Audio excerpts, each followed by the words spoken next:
So thank you all for coming on this Friday afternoon. This is our second of a new seminar series we're trying to get going in the agronomy department. And the idea is to bring together our newly promoted faculty, have them discuss. We even have one of our old long-term promoted faculty running in the door here. 1 minute late, but what we're attempting to accomplish here is to go through these successful faculty programs and the people that have gone through this very long and arduous process of tenure and promotion, but then have them present on what did they do? How did they do it? What were the successes that they enjoyed and how did they get to this place? Because we want to take this opportunity to celebrate the achievements, the hard work, the dedication, and the service to this department. So Dr. Rios is our second here. He is our associate professor in plant breeding and genetics, and we're very happy to have you here. Esteban, thank you. Right. Thank you, Jay. And let's get started because I have a lot of information. Hopefully, I'll be able to cover everything. If not, we can discuss some of the last slides over the beer after this. But anyway, thank you everybody for coming and joining online. It's been hard to put together the presentation and leave some of the highlights for some students and some research, but hopefully I'll go through it on time. I wanted to include some prior knowledge here because I think my case is a little bit different than most faculty in the department. So I basically will show you where I'm from and on where I did my training. I'll talk briefly about the tenure and promotion criteria because that's something that some students and postdocs ask me about, what is it that they are measuring in order to get tenure? And then I will jump into my path toward tenure and promotion, and I will focus primarily on research and teaching because that's basically my split. Marcelo in the first seminar, he covered extensively, the requirements for extension. So I will focus primarily on these two areas. So I'm from Argentina. I am an agronomy engineer. I did my first training in plant breeding and genetics with Dr. Camilo Corin and Eric Martinez, working on evaluating molecular markers linked to apomixis in paspalum. And they were the first two truly mentors, and they basically people that introduced me to plant breeding and genetics. And not only that, but also to publishing. So part of my undergrad thesis was then included in a paper that was published in Crop Science. So I was early on very involved in the process of completing the cycle from running the experiments to publications. Something that I wanted to include that I think it was extremely important for me, at least in my training, was to study abroad programs that I would recommend everybody to do it. The first one was in Maynooth, Ireland. I was very young, and it was a really hard experience because I didn't speak almost any English, and I landed in the middle of Ireland for about 5 months. So I went from no speaking to speak or being able to at least, ask for a Guinness in a pub at the end of the process. And the second one was in Brasilia. So I did my last semester in college at University of Brasilia, primarily to learn Portuguese, but also to learn a little bit more about the production systems in Brazil. And those were really good experiences as an undergrad.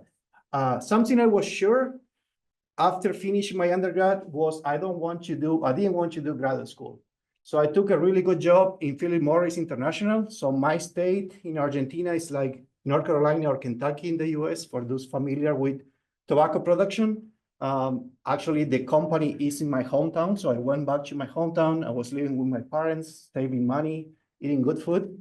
But the most important part professionally is I acquired a lot of significant extension skills with this job.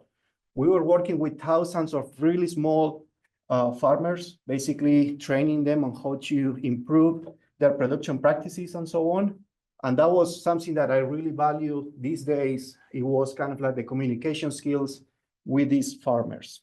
But a year and a half later in the job, one of my mentors calls me and he says, hey, Dr. Blount is looking for a master's student at the University of Florida to work on Bahia grass. And it was something that it was very similar, or at least linked to my undergrad research.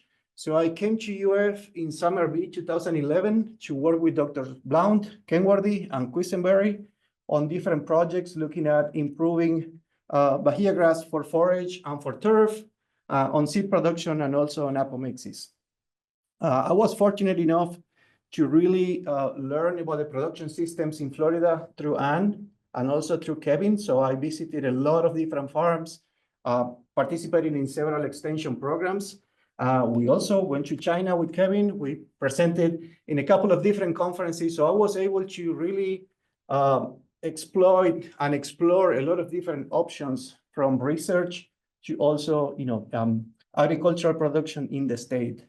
I was very productive in my master's. We published a bunch of different papers that they were really important later on my training as a graduate student, and also to land in a job as an assistant professor.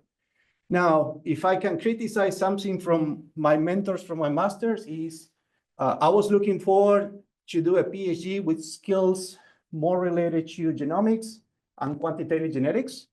So I was looking for a new mentor, and at that time, the agronomy department basically hired Patricio Munoz as the forage breeder in the agronomy department. Patricio was finishing up his PhD in genomic selection in forestry, but basically he was bringing the skills that I was looking for my training as a graduate student, or at least as a PhD student. So I did my PhD with Dr. Munoz and Dr. Kenworthy on ryegrass breeding, looking at different aspects of polyploidy in ryegrass, phenotypic and genotypic diversity, and then developing some genomic selection in family pools. I would like to highlight that my PhD was funded by the Plant Breeding Graduate Initiative, which is basically funding coming from the Plant Breeding Working Group.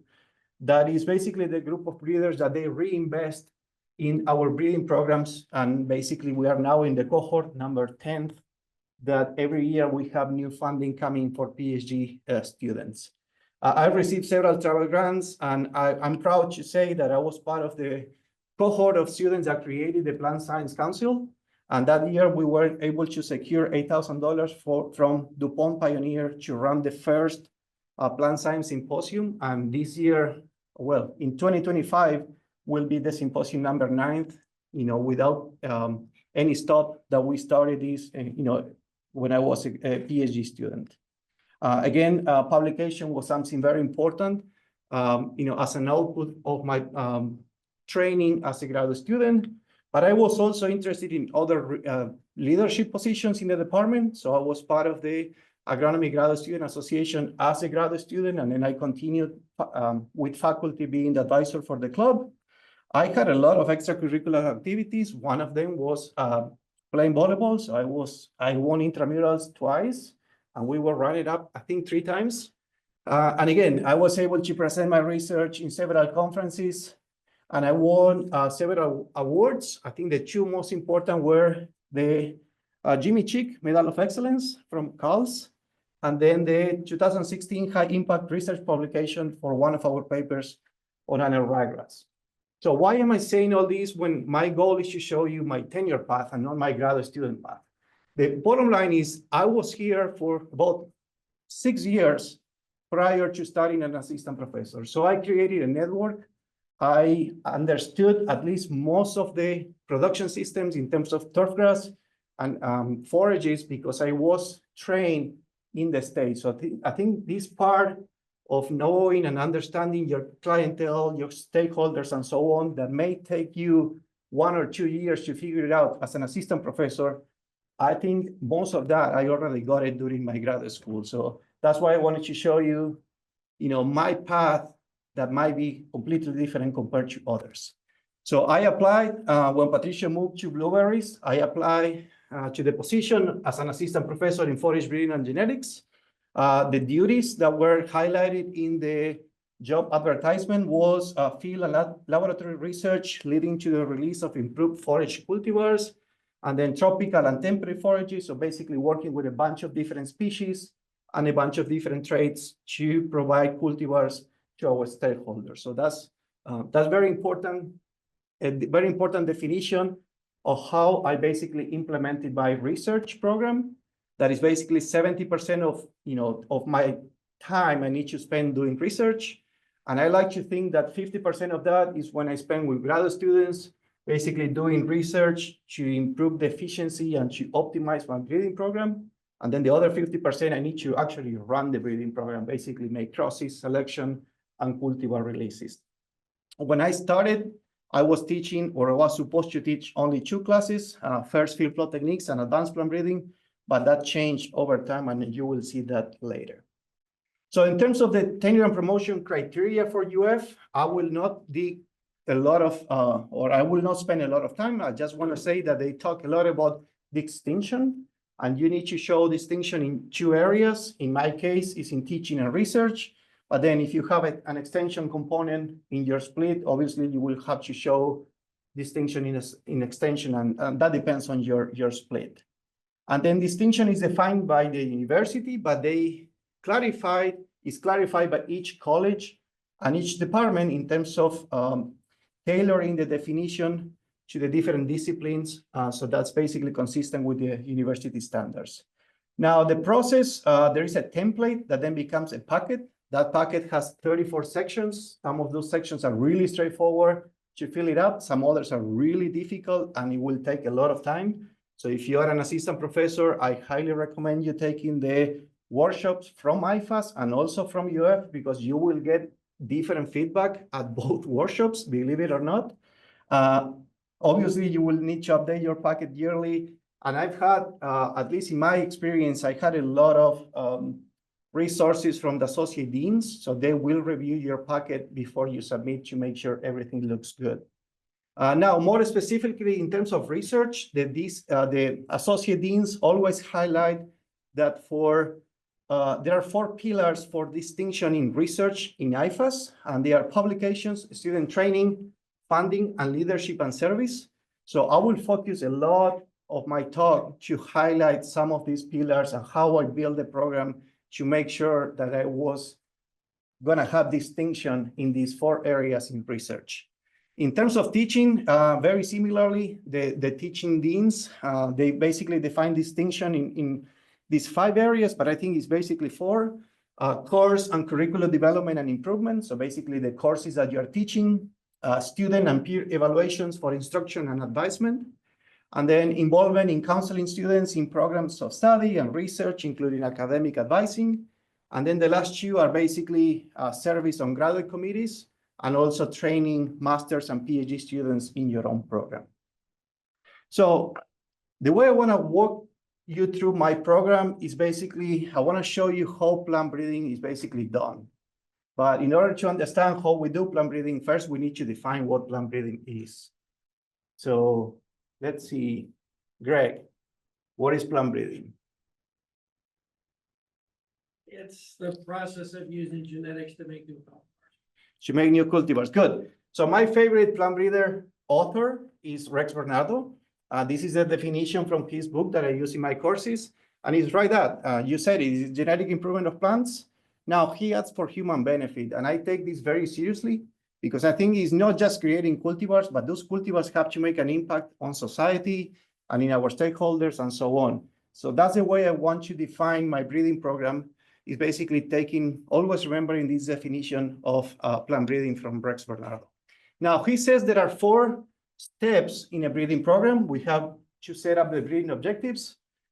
We need to find genetic variation for the traits of interest, and then develop and select progeny. And then the final goal is to release and disseminate cultivars. So I will divide my presentation in these 4 steps. And then how does it look like in real life? Well, it really depends on the species you're working with, the goals, the resources, and at the end of the day, the breeder's preference. So basically, what methods do you use to breed depends on all these factors. And I'm working with at least 8 different species because they provide different ecosystem services. But I will mostly focus, I believe, on 3 to show you how we build some of the research programs. In terms of the breeding objectives, again, I had the prior knowledge to kind of understand how my stakeholders behave and what are their needs in terms of new forages, new traits, and so on. I also have the pleasure of working with several colleagues like Marcelo, Jose, Joao, and Lynn, and Anne Blount as well, that they basically, they work extensively with the growers, and then through extension, events, I can identify what are the needs in terms of new cultivars, new traits, and so on. Also, I've had a lot of and significant funding from the Milk Checkoff and also from the Florida Cattlemen Enhancement Board that allowed me to build preliminary data that then I went later to USDA or other funding sources to get bigger grants to fund my program. And then in terms of the target population of environments, you know, as an assistant professor, I wanted to focus my program primarily on Florida and in the southeastern US. And then we have to think, you know, we have a subtropical environment, we have different soil types, and then which grasses or legumes will work better under those conditions and under those management conditions. Now, I jump ahead, even as an assistant professor, I really wanted to develop an international program. So I will show you some of the examples where I was able to partner with other colleagues and be able to disseminate improved cultivars in other countries as well. In terms of traits, we published a peer review paper with Dr. Quisenberry as the first author, showing what are the traits and what are the crops that we are breeding at the University of Florida, but basically yield. But you know, as a major target trait, but it's not only yield as a total yield, it's also yield distribution. So if you look at in this graph, we can see that we have 3 different Bermuda grass varieties. This blue line represents a variety that will start growing earlier and perhaps growing later in the season. So the idea is to now, thinking about climate change and so on, our growing season might be extended. So we may need genotypes that they are able to provide a greater number of grazing days or more hay harvest throughout the year. We are interested in phenology, so developing early and late flowering cultivars, nutritive value, and then I will show you some examples for biotic and abiotic stresses during my program. So this is the first step, defining your breeding projects. Again, multiple species, multiple traits, and then the idea is to combine all these projects into something that will be useful for different stakeholders. Now, the second step is to find genetic diversity for the traits that you are interested in. I will start my presentation showing the first example for the crop on cowpeas. So I did not plan to work on cowpeas until Rose Koenig say, hey, I have a potential master student that he's coming from Haiti through the USAID funded project that she was leading, so the area project. And the only thing is he needs to work on a food crop. So, and then the student shows up and he wanted to work on corn. And I'm sorry, but I'm not going to work on corn. So we decided, you know, that cowpea will meet our needs. I started learning a lot more about the crop. It's an extremely important crop in tropical and subtropical areas. And then through that, we met with Dr. Maria Munoz Matrain and Dr. Tim Close that now became really close collaborators because we found that they basically developed a mini core collection of 368 accessions. So this mini core represents the smallest number of genotypes that will represent the largest diversity possible for the crop. Otherwise, we will have to go to IITA and, you know, get 17,000 accessions, which will be impossible to actually phenotype. So all of the projects that I will show you on cowpea are basically coming from the UC Riverside mini core. And then we are working or trying to look for genetic diversity for this set of traits. So the first study that we did, we look at phenology. This is days to flowering. So basically how many days until you start seeing flowers in the field. The variability goes from 40 to 70. So there is a really good range, potentially to develop early and later flowering. And then when we look at biomass production, thinking about the forage, because this is R1, so basically at the beginning of the flowering time, we see that there is a really strong correlation between flowering time and biomass. And we identify these 2 accessions here as potentially really good parental lines to develop dual purpose for forage and for grain for our conditions. Rocheteau published these papers, one in crop science, looking at the phenotypic diversity, and then with my postdoc, Deb Pavel, we incorporated molecular markers and then started exploring genome-wide association studies to look at genomic regions that are controlling those traits. and eventually use genomics to exploit that in our breeding program. The second project was on nematodes, and we decided to work with the guava root knot nematode. I'm not sure how many of you are familiar with this species, but it's kind of a relatively new species that is very virulent to several specialty crops in the southeastern US, particularly sweet potato, peppers, and so on. And my goal is to develop these cowpea lines that could potentially become cover crops for these specialty crops, particularly when they are produced in the winter, and we use the cover crop in the summer. So we did 2 inoculations. First, we tried with Melodogyne incognita because we got some information from our partners in California saying that this set of about 70 lines, they should have some level of disease or pest resistance against nematodes. So this is the reproduction index. All you need to know is that these very dark lines are extremely susceptible. These lines here are extremely resistant. So we have enough lines to maybe start a breeding program for Melodogyne incognita. Now, what happened when we tested the same lines against Melodogyne enterolobi? Now, almost all of our population is basically composed of highly susceptible genotypes, and then only 4 of them have high levels of pest resistance against these new nematode species. So yes, we published a paper, and now with Habib, my new PhD student, what we are doing is expanding the screening for this population to find a larger number of potential parental lines that can be used to develop new cowpea cultivars with pest resistance against these nematode species. We are also looking at genomic regions associated with this trait, hopefully trying to develop molecular markers later that will be associated with this particular nematode. Now, a relatively newer project. This was a result of, again, the initial collaborations with Maria. We decided to apply for an FFAR grant to study genetic diversity for heat tolerance on cowpea. In this case, we are working with the collection from the International Center of Tropical Agriculture in Nigeria. As you can see, we were able to point out the specific areas where those accessions are coming from. And then our first approach is to run an environmental association mapping.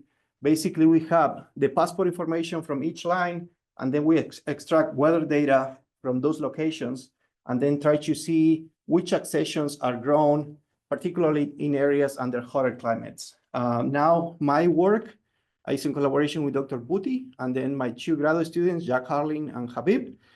Basically, we will validate whether these accessions are actually heat tolerant, and then start introgressing these lines into my breeding program, and also with Dr. Usmane Bukar at the International Center for Tropical Agriculture. The good news is, yes, there are good accessions, and they are very promising in terms of heat tolerance for this particular species. Lastly, this is a project that it was kind of a side project, but I wanted to show you because it's one of my success stories mentoring undergrad students. Rebecca was an extremely productive student in my lab. She was doing the CALS honors program, the university scholars program. She was selected by the National Association of Plant Breeders as a Borlaug Scholar, and then by Crop Science Society of America as a Golden Opportunity Scholar. So it was a really highly productive undergrad student, and she wanted to do her own project. And she fell in love with this accession from our collection. This is a line that has a really compact growth habit, and then we believe pretty, pods. They basically curl. So we think that there might be an opportunity here to do some sort of a dual purpose, ornamental and grain. So if we improve the aesthetic value, and then the plant can provide enough pods and enough grain to feed a family, then there might be an opportunity to create new cultivars for those purposes. So we treated with ethyl methanesulfonate a couple of seeds. We obtained different plants that they were mutants. And as you can see, this is our control.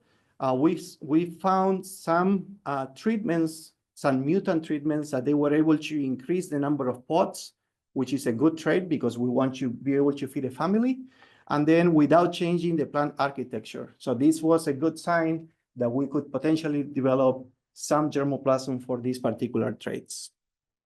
I'm gonna jump this because I don't think I will have time at the end. I will basically summarize now the second step. So the second step was finding genetic diversity for your breeding program. I show you the example of cowpea. And now, what does it mean in terms of distinction for this particular side of my program in terms of research and mentoring? So I published 7 papers. 4 of them are golden standard. And I didn't mention this, but if you go to the workshop for TMP at the IFAS level, the deans will talk that there are golden standard publications. So these are papers that you as a PI are the senior author, and then the main author is your grad student. Okay, so they're counting these potentially, in some cases, up to 2, compared to just a regular paper where you are the first, or sorry, where you are the 3rd or the 4th author, and you don't have any grad students as part of your publications. So more than half of the papers on cowpea from my lab are coming from my grad students. We were able to present 17 posters and talks in different conferences, a lot of mentoring at the different levels, funding from external sources, one for almost $1 million from FFAR. Also, I'm able to fund Habib with the Plant Breeding Graduate Initiative, the same funding that I had as a graduate student myself. And then a couple of other as co-PIs as well. In terms of leadership and service, I serve now in the USDA cowpea Crop Germplasm Committee, which basically is a committee that advises the curator from USDA in terms of new approaches to search for new variability or the distribution of the germplasm and so on. Now, let's jump into the 3rd step in a breeding program, which is develop and select projecting. And this is where we spend most of the time in my breeding program. And that's why I'm listing so many graduate students and postdocs, because that's where most of the plant breeding work actually happens. So basically, the process is we select germplasm, we make crosses, and then we put those plants in the field and select for different traits. So what we try to do is find ways how we can optimize our breeding program in terms of collecting the phenotype data, using molecular markers to make more accurate predictions, and then different experimental designs and trials in order to account for environmental and genotype by environment interaction in our breeding program. The first approach that I wanted to use in my program is high throughput phenotyping. And I have to say that Dr. Aditya Singh was extremely helpful in our program, mentoring several of my students and myself in this project. So we rely on him on flights and image analysis and so on. So all the credits go to him. But now I would like to highlight something again, a gold standard, in this case, grant, because my PhD student, Andrew Biswas, was able to apply for funding from the Agricultural Genome to Phenome Initiative to basically use high throughput phenotyping in alfalfa in our breeding program. And she was awarded an $80,000 grant that we were able to use to basically buy new equipment for the drone and also pay for labor that was basically collecting data in the field. Now, what are the results? Okay, first, why do we want to do this? Alfalfa is a perennial crop. So in this case, this is a trial that lasted 3 years. And then we can harvest, this is non-dormant alfalfa. So we can harvest these between 7 to 10 times per year. That means 30 to 40 times in a life cycle of our breeding program for that particular experiment. And then we have between 300 to 400 plots in each experiment. So that requires a lot of significant amount of labor to basically harvest and cut those cultivars. So bottom line in terms of results, Anju and Mario work on this paper where we have here yield, and then this is one of the vegetation indices, NDVI, or the sum of the NDVI. We see that, yes, we can predict biomass production pretty well, but that's not my point. My point is, can we use high throughput phenotyping in a way where we can increase genetic gain in alfalfa? So what we did is we created these scenarios. So imagine here in 100% means that you cut 100% of the plots. So you have ground truth data for all your plots and NDVI data for all your plots. And then from then we started in silico, basically inserting missing values all the way to 30%. So 30% means that you only harvest 30% of your plots, but you have 100% of your NDVI or any vegetation index that you measure or you get with the drone. So what we saw is when we were making selections for the best or most performing genotypes, as we increase the amount of ground truth data, obviously those selections or the genetic gain increase when we run univariate models. Bivariate models means that we combine high throughput phenotyping with ground truth data to make selections. And as you can see, a bivariate model did not decrease genetic gain even when we had only 30% of the plots harvested. So this means that we could at least maintain genetic gain by decreasing the amount of ground truth data collection. But in my case, what we can do is increase our population sizes and then phenotype a lower number of plots in our breeding program. So that was one of the big findings for high throughput phenotyping. The other method that I was interested in exploiting in my program was genomic selection. I don't have a lot of time to explain what genomic selection is. I will trust that you will see what's going on. But in reality, it's basically a prediction model that you use molecular markers to make more accurate selections in your breeding program.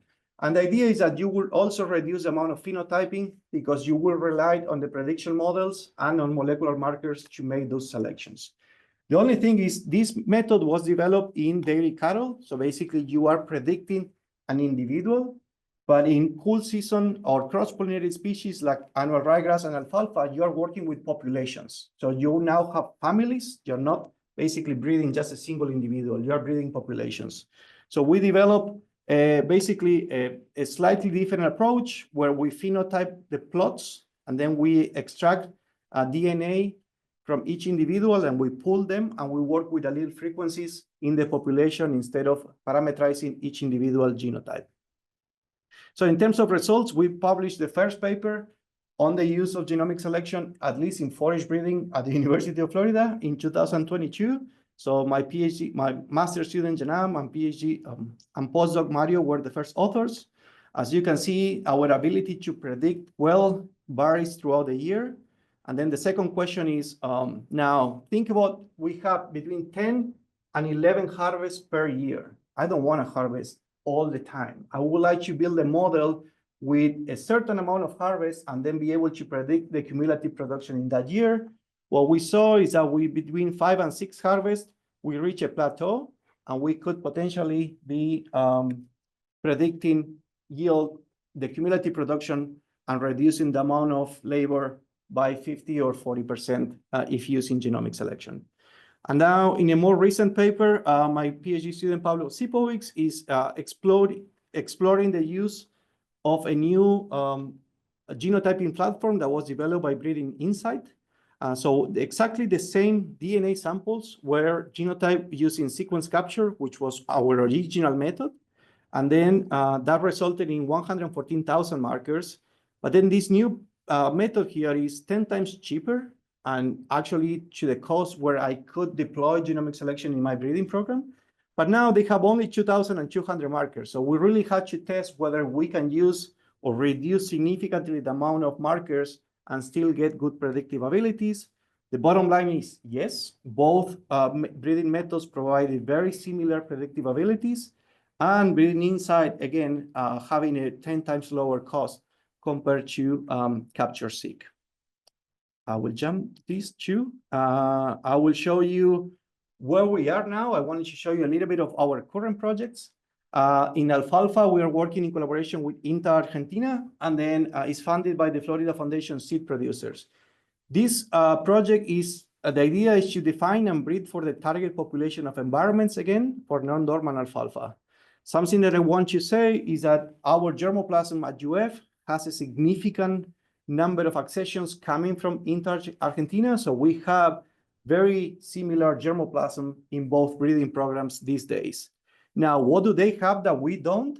They have been running this alfalfa cultivar evaluation network for 34 years with 210 cultivars and 350,000 phenotypic records collected throughout Argentina, which represents a market for 3.5 million hectares annually. So our goal now with Ariel, who is alfalfa breeder in Argentina, Pablo, my graduate student, and in collaboration with Diego, the idea is to build some models and start understanding what type of fall dormancy goes where, and then what type of germplasm should be using in our breeding programs by exploiting, again, genomic prediction with some more complex models. And then lastly, this is really cool. That's why I wanted to show you. This is a project that Sandeep is helping me. Is led by Martin Wolf. So we got this grant last year. So I'm a co-PI, but we are trying to breed for intercropping. So basically finding genotypes that will mix well with genotypes from a second species, but in a way that you don't need to be specific. Okay, it's not only this genotype that will mix well with only this genotype. What we want to do as a breeder is find good general mixing ability, meaning that a crimson clover that can be grown with almost any oat and then provide good biomass and good ecosystem services, depending if you're using it as a cover crop or for grazing. So last year we had our first season. We are planting this next week. For the second season, it's basically we're combining 200 crimson clover breeding lines from my program and for Marlins. And then we collaborated with Ali and Steve Harrison at LSU. They are providing their best oat cultivars. So we are mixing them. And the idea is to, well, phenotype them for multiple traits, but then start calculating these genomic estimated breeding values where we have two effects here. In the x-axis, we have the producer effect.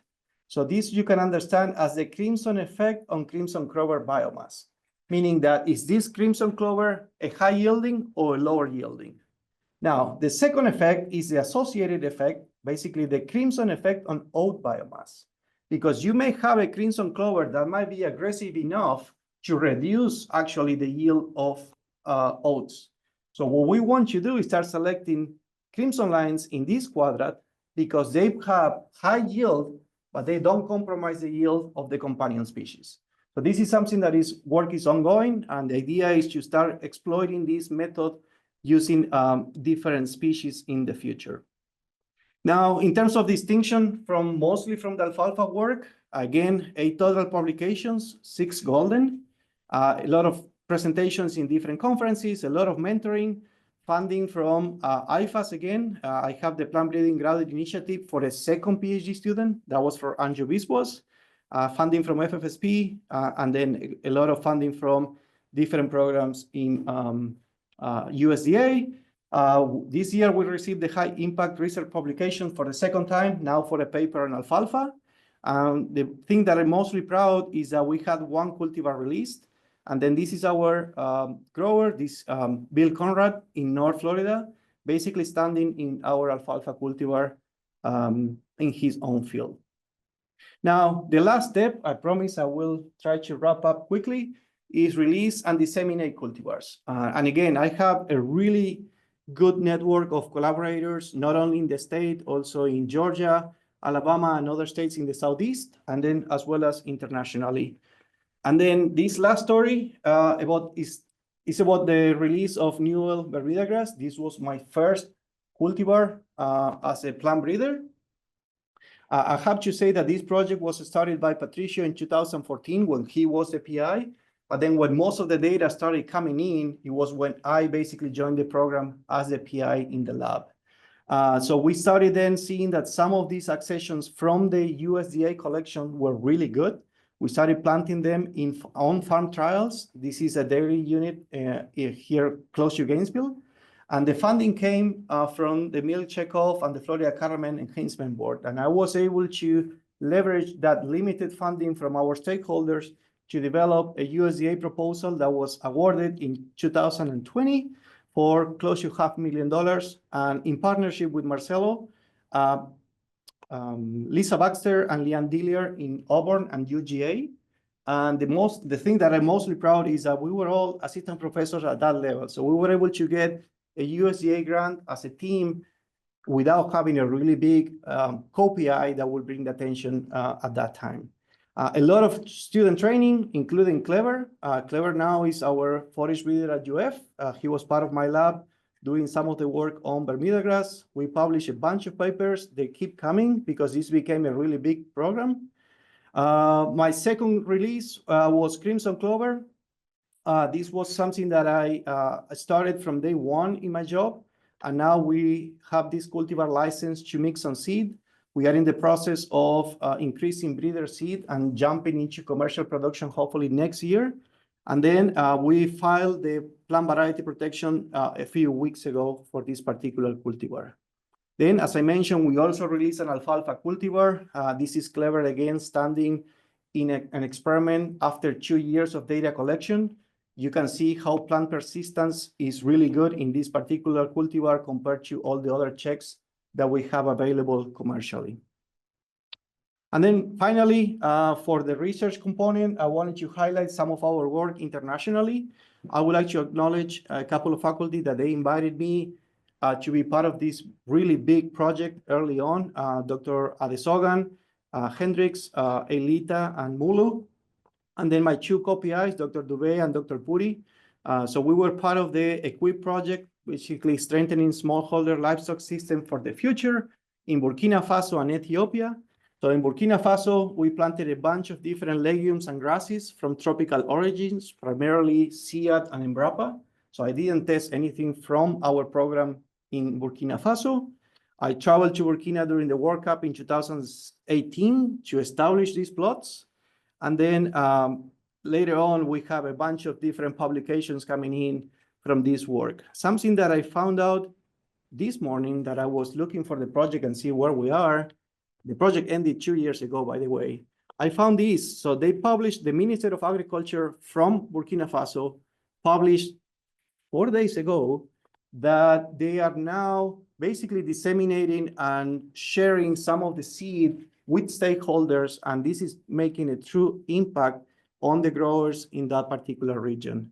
Something similar happened in Ethiopia. I basically started testing 2 oat varieties, Legend 567 and Florida 720 as oats, and then 2 ryegrass, Jumbo and Atain, and they are now being released in Ethiopia. And then Florida Foundation Seed Producers allow us to do a humanitarian release, basically, so we are not collecting any IP for these 2 varieties in these countries.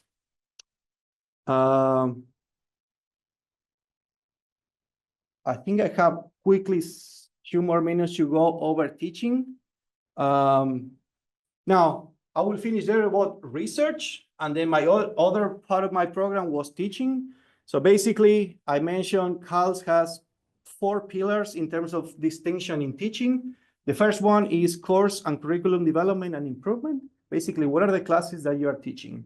I teach field plot techniques every year in the fall, and advanced plant breeding every 2 years as a major instructor. And then I co-teach 2 other courses, survey of breeding tools and methods. This is a class that we created for the plant breeding graduate program. And then with Jumping, I teach plant chromosomes and genomes in the spring every 2 years. So if you remember in my first set of slides, I said I was hired to teach field plot techniques and advanced plant breeding for 30% of the time. Now I'm co-teaching these other courses, plus being the graduate coordinator for the plant breeding graduate program. In terms of student and peer evaluations of instruction, these are my annual evaluations for each one of the courses. In yellow, you can see highlighted the courses that I received peer evaluation. And this is really important because you need, if you're going for tenure, your course has to be evaluated twice before you go for tenure. And that's why you see field plot techniques evaluated in 2018 and 19, because you need to show how you incorporate the feedback from that committee into your teaching styles. And then Jumping and I were also evaluated for plant chromosomes and genomes in spring 2020. Overall, good response rates for my courses and good overall scores from students. Now, this is something that I've been enjoying a lot. This is involvement in counseling students, particularly in clubs. So I'm still the advisor for the Agronomy Graduate Student Association. And I mentioned that I started the Plant Science Council, and then I became a co-advisor with Marcio Resende. This club has done more than 40 professional development and outreach events.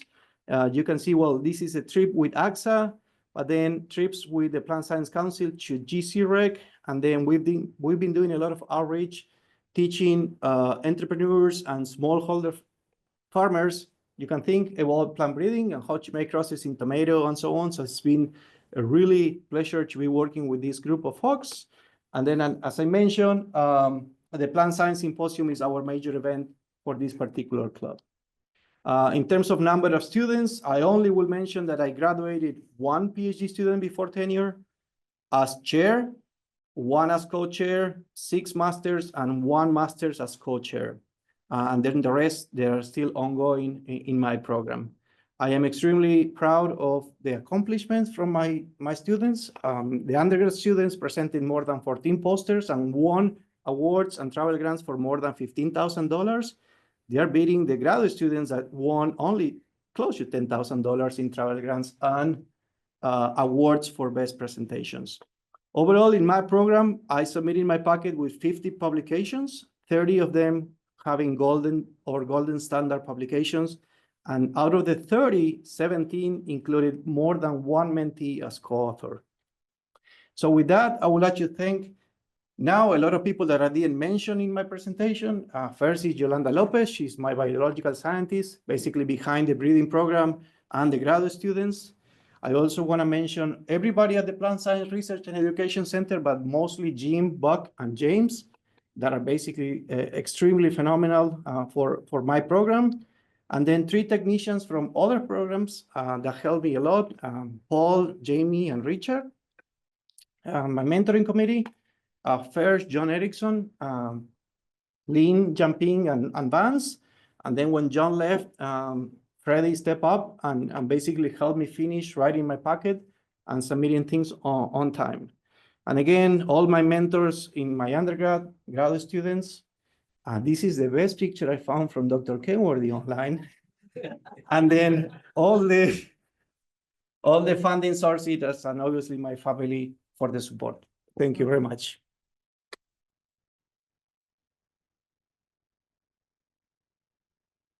Sorry if I went over. I think it's 45 minutes should be okay.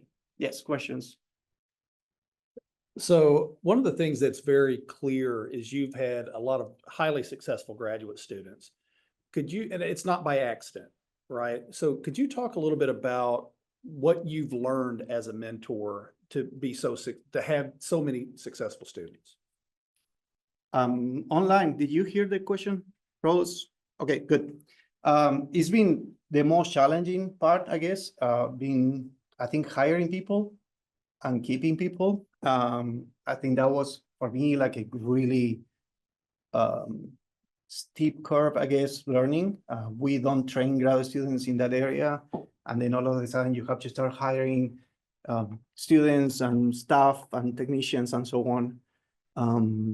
I think I made a lot of mistakes early on, and then I corrected some of them. I still make mistakes. And one big thing was for me to attend in the spring semester, they do the mentoring academy. I think Dr. McCausland and Samira were at least instructors at that time.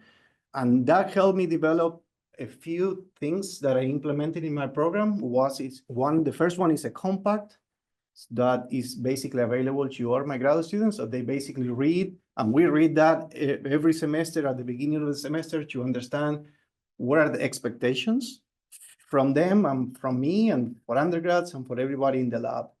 And then the second one is the hiring process. So now in the last 3 years, Pablo, 4 years, I think, everybody interviews potential candidates that they will come to our lab. So basically first screen the first few applicants that I like, and then we have Zoom meetings with everybody, and then we look not only at the professional side, but also the personal contributions from each candidate. Hopefully that makes sense. Yes. Since you're on the topic of learning on the job, what are some other things that you didn't get trained in that you had to learn about that were surprising? I mean, money, I guess, and all the bureaucracy behind money and which accounts you spend and which ones we should keep. And I think we keep learning that, and that's a never-ending process. But I think the most challenging part has been, managing teams, working with people, especially with people with so many different backgrounds, and understanding that students have different expectations, and not everybody wants you to write a paper as the outcome of their program. I think that's important to understand that. I think defining expectations early on and then making sure that everybody is on the same page. Rose, I can see you. I was expecting you to ask me something. You can hear me. It's just more a thank you to Esteban. I just wanted to say that he was really early in his career when I approached him about mentoring a student, and he did an excellent job. And I'm happy to see that the Cowpea work continues. I'm very impressed with all the work that you've done with all your reading programs. So thanks for being such a great mentor and taking a chance so early on in your career with a student that coming from a university that, you weren't familiar with the university, but you took that chance and you did a great job. So thank you. Thank you, Rose. I was hoping for something challenge from you, Rose. You're quiet today. Yes, Luke. Can I ask a research question? Sure, yeah. So the general mixing idea with the oat and clover is it's really cool. So what would be the mechanism for when you, and because I don't think you're talking about a facilitative interaction, right? Or is it just less competition? Like what traits are you looking for where you'd have less impact of the clover on the oats or the oats on the clover to get into that upper right quadrant? Right. We are learning with this as we go. For example, we wouldn't expect that a clover would necessarily overcompete oats. Now we are running these trials in Citra with 0% organic matter and 0% nitrogen.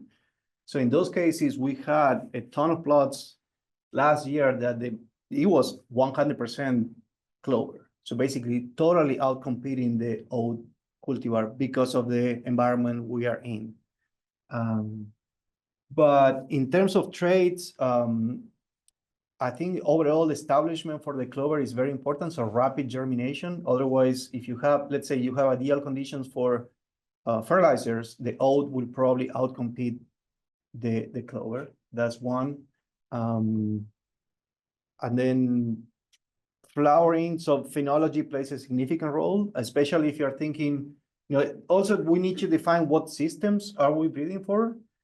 Some of my colleagues, they think that we could potentially replace nitrogen fertilization when you would harvest the oat for grain. So in that case, the traits will be totally different as if you are actually thinking as a cover crop that you will not graze, or it doesn't matter phenology that much, or grazing trials, for example. So I think we are still in the process of trying and learning about this. It's not a new method, it's been there forever. Now we do have genomics that we can reduce the cost and start using some of Diego's methods of sparse testing, so we don't need to mix everything with everything.